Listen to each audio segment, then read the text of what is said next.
यो people, good morning, good evening, good afternoon. जो video देख रहे हैं उन सबके लिए कैसे हैं आप सब लोग? बेटर ओके, एक बार फिर से स्वागत है आप सबका हमारे नए लेक्चर में। गाइस, आज की क्लास के अंदर हम लोग जो है वो डिस्कस करने वाले हैं हमारे 11 शानदार क्वेश्चंस किसके, कॉर्पोरेट अकाउंटिंग के, जिसके अंदर हम लोग कवर करने वाले हमारा टॉपिक होल्डिंग कंपनीज का, हम लोग कवर करने वाले हमारा टॉपिक अमलगमेशन का, और हम लोग कवर करने वाले हैं हमारा टॉपिक इंटरनल रिकंस्ट्रक्शन का। तो ओवरऑल मिलाकर के 11 क्वेश्चन हम लोग करने वाले हैं, जिसके अंदर से 10 क्वेश्चन जो है वो तो करेंगे हम लोग यहाँ पे और एक दूंगा आपको होमवर्क के तौर पे। ओके, हाँ जी, तो बिना किसी देरी के आइएगा स्टार्ट करते हैं हमारा टॉपिक आज का। सबसे पहला क्वेश्चन आपकी मोबाइल स्क्रीन पर आ रहा है, वो है ये, बोलते which one of the following is not true. इनमें से कौन सा जो है वो ट्रू नहीं है, कौन सा इसमें से स्टेटमेंट है, चार में से कौन सी ट्रू नहीं है। पहला, when there is one liquidation and one formation, जब एक कंपनी लिक्विडेट होती है और दूसरी कंपनी फॉर्मेट होती है, उस कंपनी को एक्वायर करने के लिए उसको क्या बोलते हैं सर? उसको बोलते हैं एक्सटर्नल रिकंस्ट्रक्शन। बिल्कुल सही बात है, ये तो क्या है, ट्रू है। दूसरा, गुडविल और capital reserve arise only when the amalgamation in the nature of merger. क्या बात कर दी? गुडविल और कैपिटल रिजर्व अराइज होते हैं कब? When the amalgamation in the nature of merger. Sir क्या बात करते हो, ये अराइज होते हैं व्हेन अमलगमेशन होता है in the nature of purchase, note merger, क्योंकि मर्जर के अंदर जो है गुडविल या कैपिटल रिजर्व अराइज नहीं होते, वहां पे एडजस्टमेंट की जाती है with the help of the capital reserve. Okay, हाँ जी सर, तो इसका मतलब ये हो गया गुडविल और कैपिटल रिजर्व जो अराइज होते हैं वो किसमें होते हैं? वो अराइज होते हैं जब अमलगमेशन जो हो रहा होता है वो कौन सा, इन द नेचर ऑफ परचेज हो, ना कि इन द नेचर ऑफ मर्जर हो। चलो जी, चलो ये तो हो गया अपना फॉल्स आंसर, तो ये आ गया। पूछा था which of the following statement is not true, इनमें से कौन सा ट्रू नहीं है, तो बी आंसर आ गया, बी ट्रू नहीं है। लेकिन एक बार सी और डी भी पढ़ लेते हैं।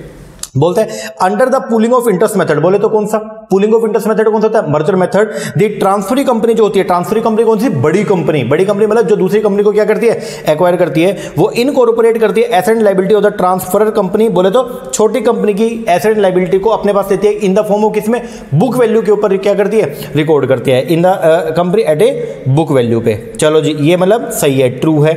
अच्छा, वेंडर कंपनी जो बिक रही है ट्रांसफर करती है preliminary expense to the equity share holder. बिल्कुल सही बात है, क्योंकि ये जो है ये क्या होते हैं, लॉस, और जब कंपनी जो है वो क्या हो रही है, बंद हो रही होती है, तो जितने भी लॉसेस और जितने भी प्रॉफिट है वो सारे के सारे शेयर होल्डर अकाउंट के अंदर ट्रांसफर कर दिए जाते हैं। तो ये भी क्या है, ट्रू है। तो आंसर क्या आ गया इसका, बी। चलो जी, next question, consolidated financial statement. अगर बात करूंगा कंसोलिडेटेड फाइनेंशियल स्टेटमेंट की, बोल दो सीएफएस कंसोलिडेटेड फाइनेंशियल स्टेटमेंट, जिसके अंदर बनाते हैं हम लोग क्या, होल्डिंग कंपनी जो है ये बनाती है, होल्डिंग कंपनी बनाती है, जिसमें वो क्या करेगी, अपने अकाउंट्स के साथ में जो है जितनी भी सब्सिडरी कंपनी है उन सबके अकाउंट्स को क्या कर देगी, मर्ज करती है। तो बोलते हैं CFS are prepared on the principles. जब हम सीएफएस को बनाते हैं तो उसके पीछे हमारा एक प्रिंसिपल होता है, वो प्रिंसिपल कौन सा है? देखो यहाँ पे दो चीजें मैं आपको बताना चाहूंगा। एक होता है फॉर्म का मतलब होता है स्ट्रक्चर, एक होता है सब्सटेंस, बोले तो कंटेंट। जब हम कंसोलिडेटेड फाइनेंशियल स्टेटमेंट बनाते हैं तो वहां पे पहली बात तो वो एक ही बनती है, तो स्ट्रक्चर क्या रहेगा, सेम रहता है। मतलब हम फॉर्म उसका कैसा रहेगा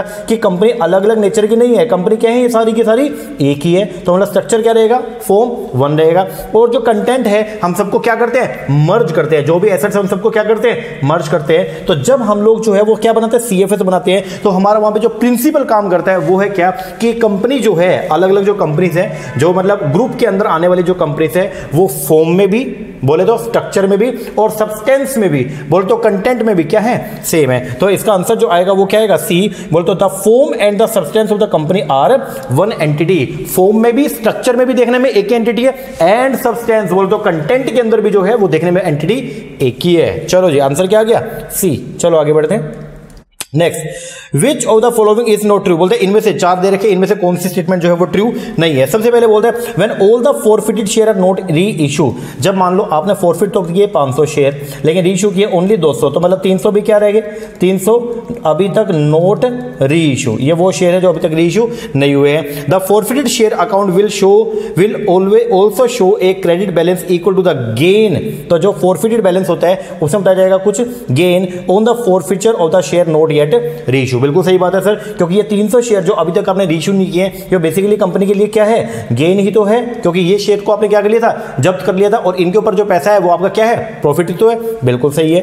फिर लॉस ऑन द री issue of the share can not be more than gain in the forfeiture of those share. बिल्कुल सही बात है कि फोरफिटेड शेयर को आप मैक्सिमम कितने नुकसान पे इश्यू कर सकते हो, जितना आपके फोरफिचर के अंदर बैलेंस पड़ा है उतना ही बस आप लॉस बियर कर सकते हो, उससे ज्यादा डिस्काउंट आप नहीं दे सकते, ये भी सही है। Third, at the time of forfeiture of share security premium जो रिसीव होता है वो डेबिट किया जाता है along with the share capital account when premium has not been receive. बिल्कुल सही बात है। अगर मान लो आपने शेयर को इश्यू किया था प्रीमियम पे और मान लीजिए अगर प्रीमियम रिसीव नहीं हुआ, शेयर इशू किया, शेयर को इशू किया था प्रीमियम पे एंड प्रीमियम जो है वो अलॉटमेंट के अंदर रिसीव नहीं हुआ, बोले तो अलॉटमेंट नहीं मिली, तो प्रीमियम जो आपने पहले क्रेडिट किया था उसको क्या किया जाएगा, कैंसिल किया जाएगा, बोले तो डेबिट किया जाएगा, ये भी बिल्कुल सही है। आगे, when forfeited share are issued at premium, जब फॉरफिटेड शेयर को 10 रुपए का शेयर था जिसको फॉरफिट किया उसको अगर आपने इशू कर दिया प्रीमियम पे 10 वाला 12 में इशू कर दिया, तो बोलता है प्रीमियम अमाउंट जो है वो क्रेडिट की जाती है कैपिटल रिजर्व अकाउंट में। क्या बात करते हो सर, अगर प्रीमियम मिलेगा तो प्रीमियम कैपिटल रिजर्व अकाउंट में क्रेडिट नहीं किया जाएगा, प्रीमियम जो मिलता है वो जाएगा आपका सिक्योरिटी प्रीमियम अकाउंट में। हाँ वो बात अलग है, शेयर फॉरफीचर में जो बैलेंस होता है ना वो एट द एंड में ट्रांसफर किया जाता है कहां पे, कैपिटल रिजर्व अकाउंट में। तो ये बात जो है वो क्या है, गलत है। आंसर जो आएगा वो क्या, डी। आंसर क्या, डी, क्योंकि पूछा which of the following is not true, कौन सा सही नहीं है, तो डी सही नहीं है। मैंने बताया भी यहां पे देखो, मान लो 10 रुपए का शेयर था और इसको ये फॉरफिटेड शेयर है, ये क्या है, फॉरफिटेड शेयर, इसको हमने क्या कर दिया, इशू कर दिया कितने में, 12 में कर दिया, मतलब 2 रुपए किस पे कर दिया, सिक्योरिटी प्रीमियम पे कर दिया। तो बताइए क्या होगा, तो एंट्री क्या होगी, बैंक अकाउंट डेबिट कितने 12, टू शेयर कैपिटल कितना 10 and to security premium account कितना 2। अब फॉरफिचर अकाउंट के अंदर जो बैलेंस पड़ा था वो जाता है कहां पे, आपका कैपिटल रिजर्व अकाउंट में। ओके हाँ जी, तो आंसर क्या आएगा इसका, तो ये गलत है। यहां पे क्या होता, अगर होता ना कैपिटल क्या बोलते हैं, सिक्योरिटी प्रीमियम अकाउंट, तो आंसर ये क्या होता, सही होता। लेकिन यहां पे क्या बोला कि अगर शेयर को इशू करता है प्रीमियम पे तो प्रीमियम अमाउंट जाएगा कहां पे, कैपिटल रिजर्व अकाउंट में, नो, वो कहां पे जाएगा आपका सिक्योरिटी प्रीमियम अकाउंट में। ओके हाँ जी सर, चलो आगे बढ़ते हैं। तो इसका आंसर क्या हो गया, आंसर इज डी। चलो next, preparation of the CFS, बोलता है कंसोलिडेटेड बैलेंस शीट जो बनाता है, कंसोलिडेटेड जो फाइनेंशियल स्टेटमेंट आप लोग बनाए जाते हैं होल्डिंग कंपनी के, सब्सिडरी कंपनी के, वो बनाए जाएंगे एज पर किसके द्वारा, वो बनाए जाते हैं एज पर AS 21, बोल दो सीएफएस। लेकिन अब क्योंकि इंडिया आ गया तो उसका जो है वो स्टैंडर्ड चेंज हो गया है, तो वैसे वो बनाए जाते हैं एज पर अकाउंटिंग स्टैंडर्ड 21, बोलता है सीएफएस कंसोलिडेटेड फाइनेंशियल स्टेटमेंट। लेकिन इसका नए जो अपने इंडियन अकाउंटिंग स्टैंडर्ड्स आए तो उसके अंदर इसका नंबर चेंज हो गया, क्या हो गया 110। तो ये क्या इंडेक्स 110, बोलता है सीएफएस कंसोलिडेटेड फाइनेंशियल स्टेटमेंट। हालांकि अपने क्वेश्चन के अंदर जो इसका आंसर बनेगा वो क्या बनेगा, प्रिपेयर जो किए जाते हैं सीएफएस वो कैसे किए जाएंगे, एज पर AS 21। लेकिन अब इसका जो है वो नया इंडेक्स कौन सा आ गया, बोलो सर, इंडेक्स आ गया है 110। ओके हाँ जी, चलो आगे बढ़ते हैं। नेक्स्ट बोलते हैं प्री एक्वाजिशन प्रॉफिट जो होता है वो क्या है, मतलब जब एक होल्डिंग कंपनी सब्सिडरी कंपनी को क्या करती है, एक्वायर करती है, तो एक्वायर करने से पहले का जो प्रॉफिट होता है वो क्या माना जाता है, सब्सिडरी कंपनी में जो होल्डिंग का जो शेयर है किसमें, प्री एक्वाजिशन प्रॉफिट में, उसको क्या माना जाएगा। देखो जो पोस्ट एक्वाजिशन प्रॉफिट वाला होता है उसको तो मानते हैं क्या, बोलो क्या मानते हैं, रेवेन्यू प्रॉफिट, वो तो जाएगा कहां पे, P&L अकाउंट में। जो प्री एक्वाजिशन प्रॉफिट है उसको माना जाता है क्या, कैपिटल प्रॉफिट। तो आंसर जो आएगा वो क्या आएगा, कैपिटल प्रॉफिट। हालांकि मैंने अलग से कुछ लिखा, मैंने लिखा क्या, होल्डिंग कंपनी का जो शेयर होता है in the pre acquisition reserve and profit में is treated as a capital, उसको क्या माना जाता है, कैपिटल प्रॉफिट माना जाता है, and is taken into consideration for calculating the goodwill और कैपिटल रिजर्व। और इनको जो है गुडविल और कैपिटल रिजर्व का कंप्यूटेशन करने में हम लोग क्या करते हैं, यूज करते हैं। बिल्कुल सही बात है। चलो आगे बढ़ते हैं।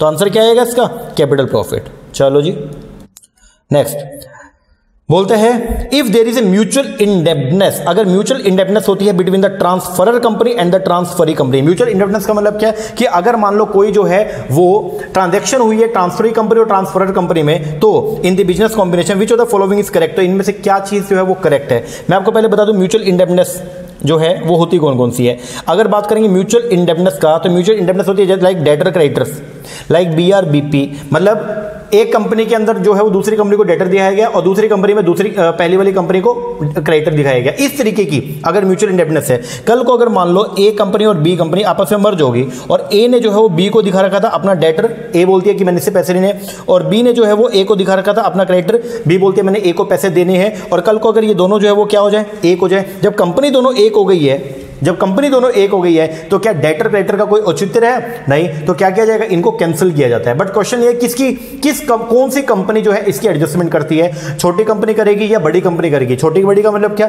एक होती है ट्रांसफरी कंपनी जिसके अंदर बाकी सभी कंपनी क्या होती है, मर्ज होती है, और एक होता है ट्रांसफरर कंपनी, छोटी कंपनी। तो छोटी कंपनी कभी भी जो है म्यूचुअल इंडेप्टनेस की जो है वो एंट्री नहीं करती है, हमेशा एंट्री जो की जाएगी वो कहां की जाती है, ट्रांसफरी कंपनी के अंदर। किसमें, ट्रांसफरी। तो जो म्यूचुअल इंडेप्टनेस होते हैं, तो मैंने लिखा यहां पे क्या, क्वेश्चन क्या बोलता है if there is mutual indebtedness, अगर कभी म्यूचुअल इंडेप्टनेस है between the transferor company and transferee company in the business combination which of the following is correct, तो इनमें से कौन सी चीज जो है वो क्या है, सही है। तो सही क्या है कि ट्रांसफरी कंपनी में एडजस्टमेंट होगी लेकिन ट्रांसफरर कंपनी में कोई भी एडजस्टमेंट नहीं होगी। बोलते छोटी कंपनी जो दूसरी कंपनी में मर्ज हो रही है उसके अंदर कोई भी एडजस्टमेंट नहीं होगी, जो बड़ी कंपनी है जो बाकियों को अपने अंदर मर्ज कर रही है उसके अंदर एडजस्टमेंट की जाएगी। तो आंसर जो है वो क्या बोलता है, no adjustment is required in the books of transferor company. बिल्कुल सही बात है, ट्रांसफरर कंपनी की बुक्स में कोई भी एडजस्टमेंट नहीं होगी, तो कहां होगी, वो होगी ट्रांसफरी कंपनी की बुक्स के अंदर। लिख लेना, अगर कभी म्यूचुअल इंडेप्टनेस का केसेस आ जाते हैं तो जो एडजस्टमेंट एंट्री जो हम करते हैं वो ट्रांसफरी कंपनी के अंदर करते हैं, ना कि ट्रांसफरर कंपनी में।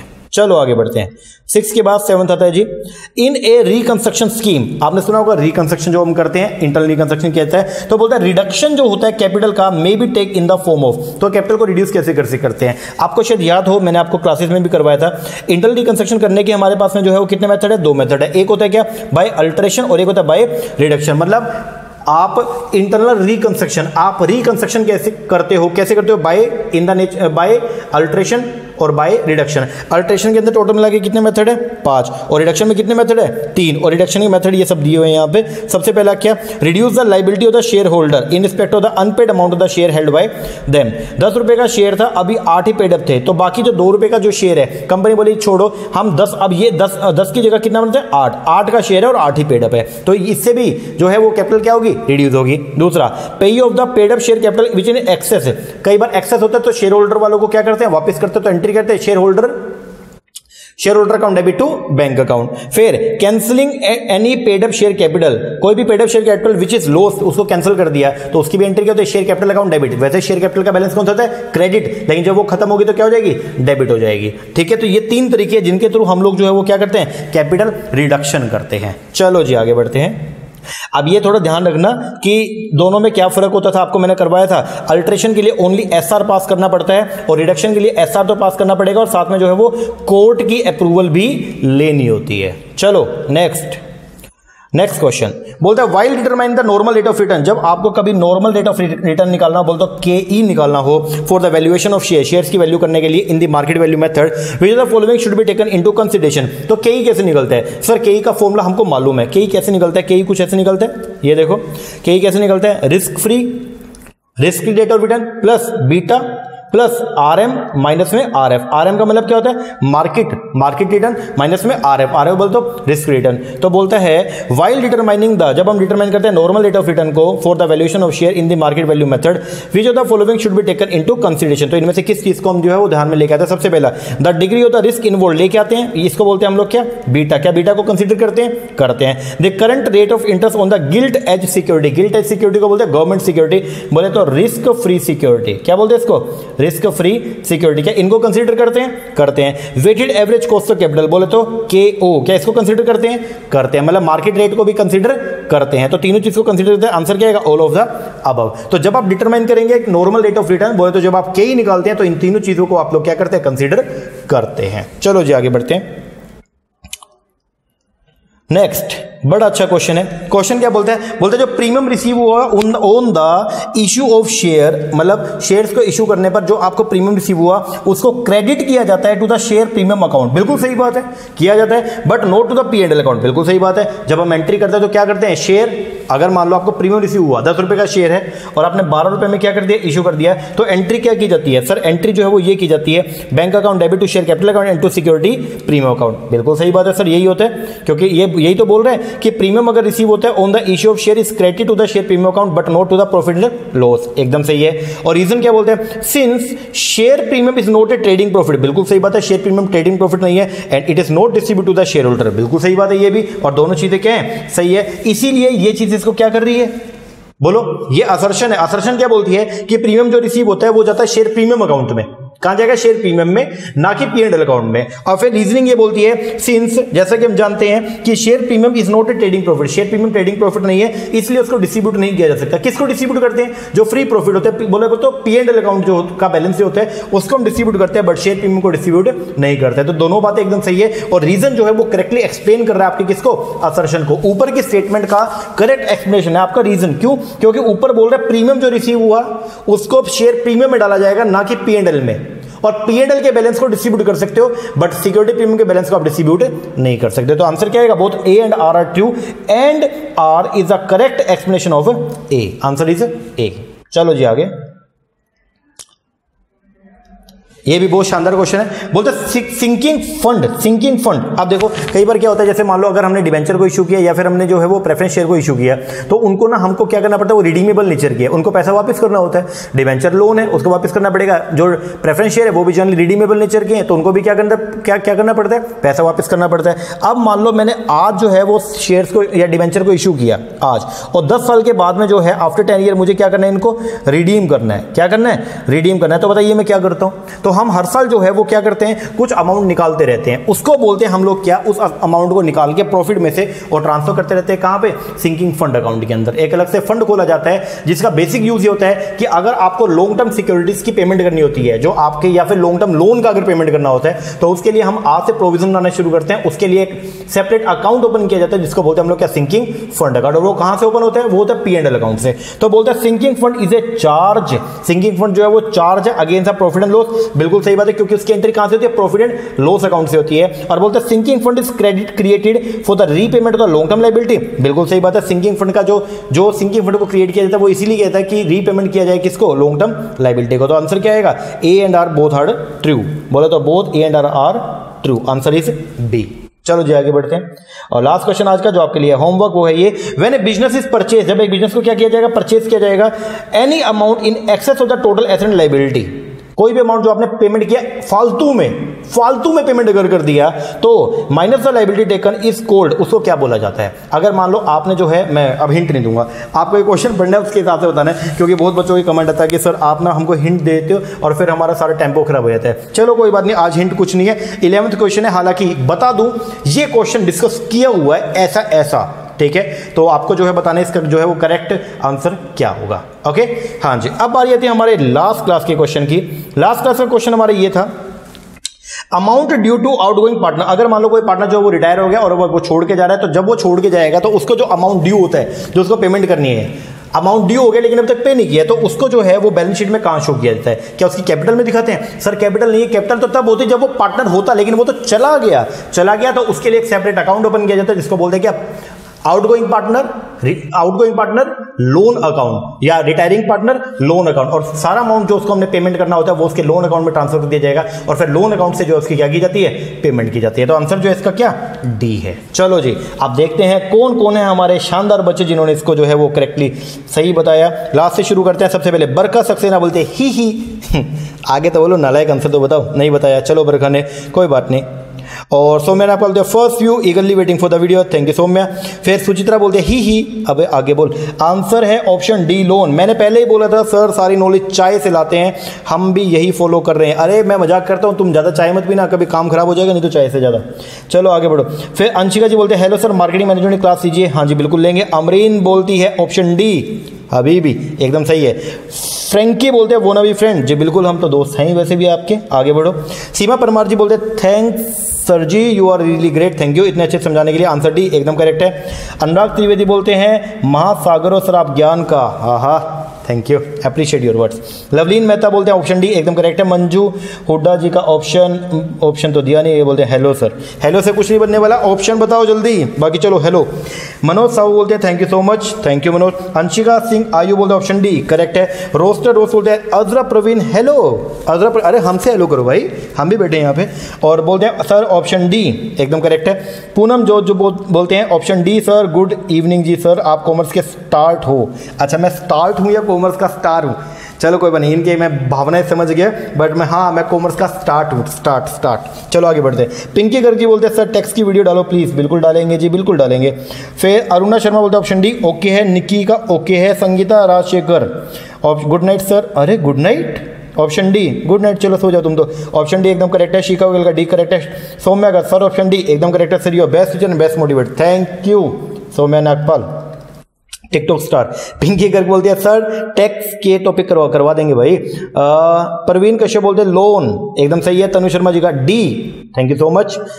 शिवा जी का भी डी एकदम ओके। हीना कोकू जी बोलते हैं option D, thank you so much for your videos are very helpful specially for the student like me, you are the best. Thank you Heena, thank you, really appreciate your words, thank you.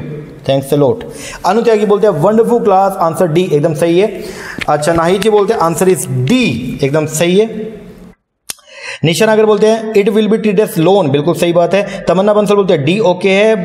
Bhuvesh बोलते हैं D okay है। मनीषा जहांगीर बोलते हैं D एकदम okay. Sir hint दे के आप हमें over confident कर रहे हो, it's not fake. He thank you Manisha, बाकी अब मैं आगे हिंट दूंगा ही नहीं तुम्हें, देखना अब तुम्हें ऐसा ऐसा खतरनाक क्वेश्चन दूंगा और सबसे पहले तुम्हारे कमेंट पढ़ूंगा मैं। प्रदीप कुमार मोदी बोलते हैं डी एकदम करेक्ट है प्रदीप।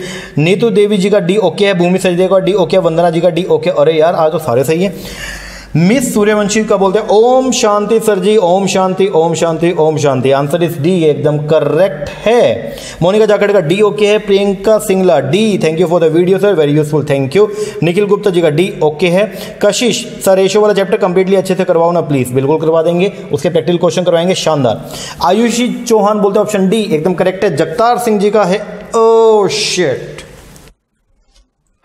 जगतार सिंह जग्गे मेरे भरा, ऑप्शन ए नहीं आएगा, ऑप्शन डी आएगा, की कर दे तू।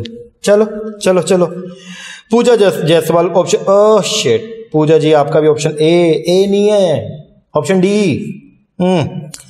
श्रुति राजन जी बोलते हैं 11 ट्रीट एज लोन, बिल्कुल सही है। Arzoo Chauhan well explain lecture sir, thank you Arzoo, option D एकदम सही है। आगे बढ़ते हैं। नेहा जी का डी, दीप्ति जी का D, Manjunath G D okay है। दीपम का डी ओके है। कांति जी का भी डी ओके है। और निशा जी का D okay. Renu okay. Roshni Pathak loan account okay. Kunmun Acharya okay. Roshan Lal ji का ओके, अरे thank you Roshan ji, thank you. Renu ji का ओके। अनीता कपूर का ओके। अभिषेक जी का ओके। शकुंतला अगर बोलते हैं option D is right sir, thank you Shakuntala and thank you so much for this useful video. I cleared my NET just because of you and this time JRF target बिल्कुल मिलेगा, JRF आपको मिलेगा। You are a role model for me, thank you Shakuntala, thank you very much. Pooja Singh ji बोलते हैं ma'am you are also educator on Unacademy. हाँ शकुंतला मेरी student थी last batch में, उसका नेट क्वालिफाई हो, आपकी बार होप्स हो ये जेआरएफ जरूर करेगी और ये अभी अनअकैडमी में पढ़ाते भी हैं, अच्छी बात है, best of luck, all the very best. Shakuntala अगर बोलते हैं thanks dear what I am today is just because of Mohit sir, अरे appreciate, thank you Shakuntala, thank you. Anita Jangra बोलते हैं सर आंसर इज लोन, एकदम करेक्ट है। Pragati Geeta education class option D okay. Smriti Jha ji बोलते हैं ऑप्शन डी एकदम करेक्ट है। समृति झा और कुछ क्या करते हैं सर, फर्स्ट पेपर की आईसीटी की 1-2 क्लास प्लीज यूट्यूब पर अपलोड करिए, I can only understand whatever you are teaching, please please please please sir. बिल्कुल समृति जी मैं कर दूंगा, कोई बात नहीं, जो इंपॉर्टेंट टॉपिक्स है मैं जरूर डालूंगा। पहल सतविलकर बोलते हैं ऑप्शन डी एकदम ओके है। अभिषेक का डी ओके है। निधि केसरी जी का भी डी ओके है। अमर प्रकाश जी का डी ओके है। हिना चौधरी का D okay, thank you sir, awesome lecture, thank you very much. Shri Lakshmi Pandey ji बोलते हैं डी, अच्छा क्वेश्चन था सर, थैंक यू। संगीता मुखी जी का डी ओके है। पिंकी जी का डी ओके है। सुप्रिया का ओके। बीनू का ओके। दीपक का ओके। दीपक सर नेट का एग्जाम कब तक हो सकता है? नेट का एग्जाम होने के चांसेस देखो मैंने पहले ही बोला था कि अभी तक कुछ नहीं कह सकते हैं, सिचुएशन बहुत ही क्रिटिकल हो रही है, बट फिर भी अगर पेपर हुआ तो होप सो अगस्त में अगर हुआ तो। माधवी कौशिक जी बोलते हैं option D, thank you. Kiran ji का ओके है। Kiran Singh waiting for more video, बिल्कुल डालेंगे अभी। अंश परम जी बोलते हैं सर आंसर तो पता नहीं था बट आपके क्वेश्चन ने बता दिया, ओह शिट, ऑप्शन डी एकदम सही है। और है यशुमान जी का डी ओके है। Kanchan D best teacher got in my life, thank you, अरे थैंक यू कंचन। ये हम पाया जी का डी ओके है। महरूश अशरफ जी का D is right answer, thank you sir, thank you very much Mahrush. Megha ji का डी ओके है। Karishma option D sir, please आपने जो उपकार पब्लिकेशन की बुक टेलीग्राम पे डाली थी उसे फिर से दीजिए, जिससे हम्बल रिक्वेस्ट, देखिए वो तो डिलीट हो गया, अब नहीं आएगा। और फिर डी 10 का ऑप्शन डी ओके है। दिव्य कुमार जी का डी, फॉर्म की लाइबिलिटी फ्यूचर में पे करना है, बिल्कुल सही है। बबाई का डी ओके है। सीमा का डी ओके है। वृंदा जी का डी ओके है। वृंदा बोलते थे जीएसटी का एक कंप्लीट टॉपिक भी करा दीजिए, बिल्कुल कराएंगे। निशोभा देगा जी का डी ओके है। गौरव सोनी का डी ओके है। सर आप ही हिंट दे देते हो, थैंक्स फॉर सुपर क्लास, ठीक है आगे से नहीं दूंगा गौरव। चलो आगे बढ़ते हैं। नितिन जी का डी ओके था। हिमांशी का डी ओके। गौरव मेहता जी का okay. Jassi Gaur sir thank you, great lecture, thank you. Ayesha Fatima ji का लोन ओके है। आदर्श आनंद जी का डी ओके है। आयशा गोयल जी का डी ओके है। वंगा पांडा जी का डी ओके है। दीप जी का थैंक यू। नालायक दीप जी का आंसर बताओ, where is your answer? Deepika ji बोलते हैं डी ओके। रजत पुंडे जी का डी ओके। अभिषेक शर्मा जी का D okay, best teacher, thank you Abhishek. Ajit Kumar retire partner remain capital transfer to partner loan account, बिल्कुल सही है। कोमल कुमार जी का डी ओके है, आशा हसन जी का डी ओके है, आरती तिवारी जी का प्लेलिस्ट प्रोवाइड करवाइए, बिल्कुल करवा देते हैं, अभी बोल देते हैं। ऑप्शन रविकांत मौर्य बोलते हैं ऑप्शन डी, ऐसे क्वेश्चन में हम अलग से लोन अकाउंट बनाते हैं। सर आप पहले हिंट देते हो, सॉरी रवि, आगे से नहीं दूंगा। पीयूष सोनी जी का डी ओके है, पूनम शर्मा जी का shit Poonam, it's not a it's D, क्या करते हैं आप। पूनम मिल्कपुर ये बोलते हैं option D is the right one, बिल्कुल सही है तुम्हारा। गुड्डू कॉमर्स क्लासेस बोलते हैं ऑप्शन डी एकदम करेक्ट है Guddu ji. Techno formation stuff का डी ओके है। Poetry with Chanchal Nakhat Jain option D. And a request please share your life experience and journey. Life experience and journey, हाँ जरूर शेयर करेंगे। हम करेंगे 21 को फादर डे वाले दिन, एक बहुत अच्छा सरप्राइज है फादर डे पे, मैंने कुछ प्लान किया है, मैं आप लोगों को भी बताऊंगा। बहुत मोटिवेशन आई होप आपको मिलेगा, मुझे बहुत मिला है खुद से भी, और मैंने किसी को देखा था तो मुझे अच्छा लगा वो, तो मुझे लगा कि हाँ हम भी कुछ ऐसा करें। चलो ठीक है, अभी कोई क्लू नहीं है, 21 को बताऊंगा 21 को फादर डे पे। अच्छा राजू सनादी बोलते हैं thank you so much sir, please sir economics का प्रैक्टिस सोल्व करवाना, बिल्कुल करवाएंगे। प्रदीप शर्मा जी का डी ओके, अलका सिन्वार जी का डी ओके, करेक्ट। मेजोरिटी जो है वो सबका आंसर जो है एकदम सही था। कुछ बच्चों ने ए किया जो कि नहीं है, लाइबिलिटी है उन्होंने बताया, बट ये क्वेश्चन क्या है, amount due to outgoing party shown in the balance sheet as his, क्या बताएंगे एज हिज, उसका क्या बताएंगे, लोन बताया जाएगा। है लाइबिलिटी साइड पे जाएगा बट लोन बताया जाएगा, ये थोड़ा ध्यान रखना। ओके जी, चलो कोई बात नहीं, इतना अब ये हो गया अपना आज का जो आपको मैंने दिया, उसको बताना है आपको कि इसका करेक्ट आंसर जो है वो क्या है। ठीक है, ये आप बताएंगे कमेंट करके। लेक्चर कैसा लगा कमेंट करके जरूर बताइएगा, अच्छा लगा अच्छा कमेंट भी कीजिएगा, कोई कमी लगी है तो वो भी बताइएगा, उसको भी सही करेंगे। या अगर कोई कॉन्सेप्ट अगर आपको लगता है कोई मुश्किल है तो वो बताना, हम लोग यहाँ पे अपलोड जरूर करेंगे उसको। ओके हाँ जी सर, और अगर आप लोग जो है हमारा ऑनलाइन बैच लेना चाहते हैं दिसंबर के लिए, तो उसके रजिस्ट्रेशन स्टार्ट हो चुके हैं, तो अगर आप चाहें तो आप रजिस्ट्रेशन करवा सकते हैं। नीचे हमने व्हाट्सएप नंबर दिया हुआ है, नीचे नंबर जो है इसे व्हाट्सएप करके या कॉल करके आप इंक्वायरी कर सकते हैं। ओके हाँ जी सर, चलो ये कीजिए, बाकी मिलते हैं हमारे नेक्स्ट सेक्शन में, तब तक के लिए थैंक यू वेरी मच।